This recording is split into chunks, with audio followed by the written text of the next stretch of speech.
बताया। देखो, ये संसार का नियम है कि कुछ पाने के लिए कुछ हमें खोना पड़ता है। ये सिद्धांत है। अगर हमें जीवन में कुछ पाना है तो कुछ खोना भी पड़ेगा। बिना कुछ छोड़े आप कुछ प्राप्त नहीं कर सकते।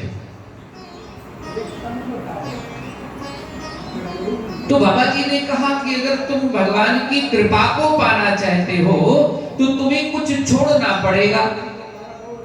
तो उस भक्त ने पूछा, बाबा जी ये तो बताओ क्या छोड़े, पत्नी छोड़े कि पुत्र छोड़े?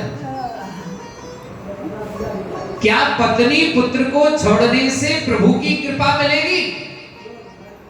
बाबा जी ने कहा ना पत्नी को छोड़ना है ना पुत्र को छोड़ना है। तो उस भक्त ने कहा, बाबा जी तुम फिर क्या छोड़े, दुकान छोड़े कि मकान छोड़े? बाबा गोस्वामी जी महाराज ने कहा, ना दुकान छोड़नी है ना मकान छोड़ना है। तो उसने कहा, धन छोड़े कि दौलत छोड़े, महल छोड़े कि अटारी छोड़े, बंगला छोड़े कि गाड़ी छोड़े? क्या छोड़ने से भगवान की कृपा जीव के ऊपर प्राप्त होगी जीव को? तो गोस्वामी तुलसीदास जी महाराज कहते हैं, ना पत्नी को छोड़ना है, ना पुत्र को छोड़ना है, ना दुकान मकान को छोड़ना है, ना धन दौलत को छोड़ना है, ना महल अटारियों को छोड़ना है। फिर छोड़ना क्या है?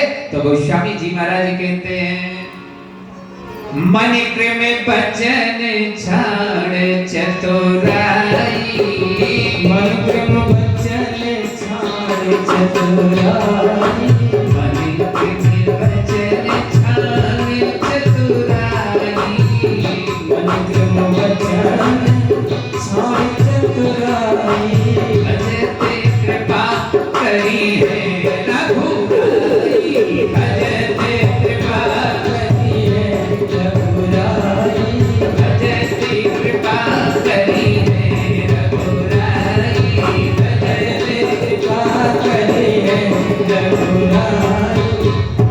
गोस्वामी तुलसीदास जी महाराज कहते हैं, हे भक्त, तुझे ना धन छोड़ना, ना दौलत छोड़ना, ना पत्नी छोड़ना, ना पुत्र छोड़ना, बस एक चीज छोड़ दे, भगवान की कृपा मिल जाएगी। और वो छोड़ना क्या है? बोले मन क्रम वचन छाड़ चतुराई। केवल तू अपने मन से चतुरता का परित्याग कर दे, अहंकार का परित्याग कर दे, अभिमान का परित्याग कर दे। और जिस क्षण तू अभिमान का परित्याग करेगा